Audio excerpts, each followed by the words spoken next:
ఇప్పుడు ఖమ్మంలో ఇంత వర్షం పడడానికి రీజన్ ఏంటి సార్ మీ అంచనా? 52 సెంటీమీటర్స్. మనం బేసిక్గా సౌత్ ఏరియాలో, సౌత్ తెలంగాణ ఏరియాలో మనం వర్షాలు చాలా తక్కువ చూస్తాం. మహబూబ్ నగర్లో ఎప్పటి నుంచో ఒక ఆల్మోస్ట్ ఒక 18 ఏళ్ల నుంచి క్లైమేట్ చేంజ్, వాతావరణ మార్పు, ఈ షిఫ్టింగ్ ఆఫ్ రెయిన్ఫాల్ జరుగుతుంది. ఓకే, షిఫ్టింగ్ ఆఫ్ రెయిన్ఫాల్ జరుగుతుంది అన్నది అది ఎంతసేపు ఏమైనదంటే ఒకప్పుడు స్పొరాడిక్గా జరిగేది. లైక్ హైదరాబాద్లో రాత్రి 275 పడిపోయింది. తర్వాత ఏమైపోయింది, అరగంటకి ఒక 40-50 పడిపోవడం అట్లా అయింది. కానీ ఇట్లా కంటిన్యూస్ అన్నది లాస్ట్ 3 years నుంచి, నేను 4 years నుంచి చూస్తున్న టెంపరేచర్లో మనకు ఆ కన్సిస్టెన్సీ వచ్చింది. ఎండాకాలం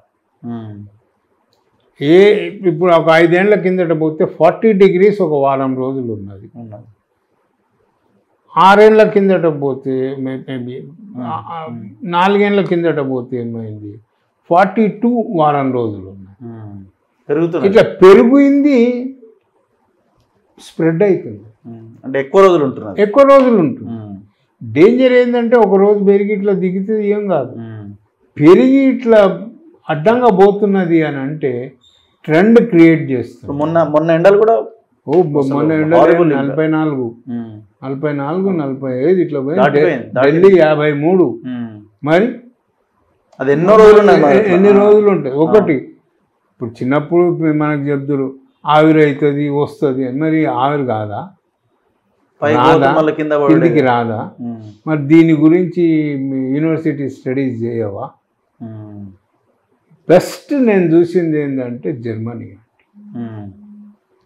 ప్రభుత్వానికి యూనివర్సిటీస్కి ఎంత చక్కటి సమన్వయం ఉంటుందంటే, ఇప్పుడు ఈ చెరువుల గురించి ఏదైనా చేయాలి, ఫస్ట్ ప్రభుత్వం 1-2 యూనివర్సిటీస్ని ఐడెంటిఫై చేసుకొని ఇస్తుంది, రీసెర్చ్ చేయమంటుంది, స్టూడెంట్స్కి ఇవ్వండి అంటుంది. చేయని వాళ్ళు ఏం చేస్తున్నారో చేయండి. తర్వాత అది ఒక చిన్న స్థాయి కన్సల్టెంట్లకు ఇస్తారు. అట్లా గవర్నమెంట్ హై లెవెల్కి వస్తుంది. మన దగ్గర ఆ పద్ధతి లేదు. నేను అది ట్రై చేసాను హరీష్ రావు గారి పీరియడ్. ఎందుకంటే నా దగ్గరికి ఆర్కిటెక్ట్ స్టూడెంట్స్ వస్తూ ఉంటారు సార్. మరి నా దగ్గరనే వస్తున్నారు, ఎప్పటి నుంచో ఏదో చేస్తూనే ఉంటారు కదా అని పోయి ఆమె పద్మావతి గారు ఉండేటప్పుడు బీసీ అడిగితే, అయ్యో దాందే ఉందండి, ఇప్పుడే మీరు నమ్మరు, చెరువుల పైన 52 థీసిస్లు ఉన్నాయి.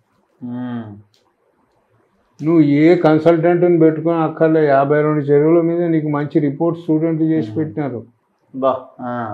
స్టూడెంట్ చేసిన వాళ్ళ థీసిస్ అది, పిహెచ్డీలు ఉన్నాయి. నా దగ్గరకు వచ్చిన స్టూడెంట్ ఒక ఆమె పిహెచ్డీ చేసింది, ఇప్పుడు మంగళగిరిలో ఆఫీసర్. ఓకే, అది మనం ఒకసారి రివ్యూ చేసుకుంటే తప్ప లేక మన పరువు పోతుందా?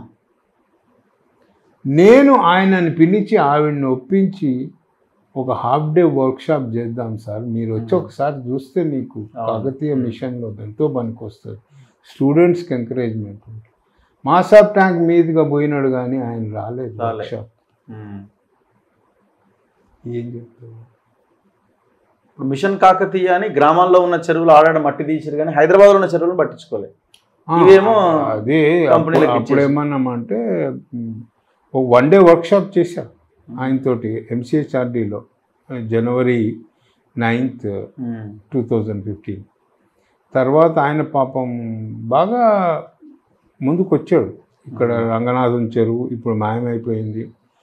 తర్వాత ముండికుంటకు ఆయన పర్సనల్గా వచ్చినాడు. అది ఇప్పుడు ఇచ్చేసారు, దాన్ని కూడా రాసి ఇచ్చేసి ఏమో చేసాడు. అది స్వర్ణ భారత్ ఇంజనీరింగ్ కాలేజ్ ఖమ్మం వాళ్ళు ఫ్లోటింగ్ క్లీనర్స్ అని తయారు చేసినారు. ఆయనతోటి రిలీజ్ చేయించినాడు. స్టూడెంట్స్కి ఎంకరేజ్మెంట్ ఉంటుంది, వాళ్ళలో కొందరు ఉపాధి కిందకు తీసుకోగలుగుతారు.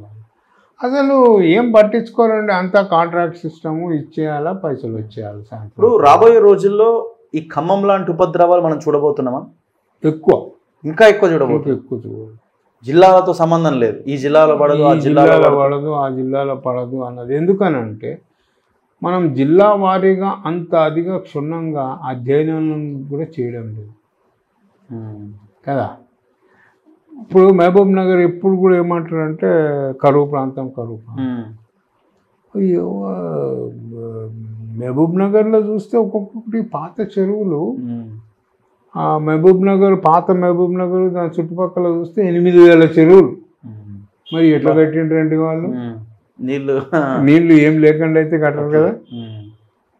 సైజులు చూస్తేనే తెలంగాణలో ఇంకొకటి అందరూ మర్చిపోయింది ఏమిటంటే, తెలంగాణ ఏ చెరువు కూడా ఒక వర్షానికి నిండదు. ఏ చెరువు కూడా దాని పరివాహిక ప్రాంతం కన్నా వచ్చే నీళ్ల కన్నా 3 ఇంతలు ఎక్కువ నిలవగాడానికి తవ్వారు.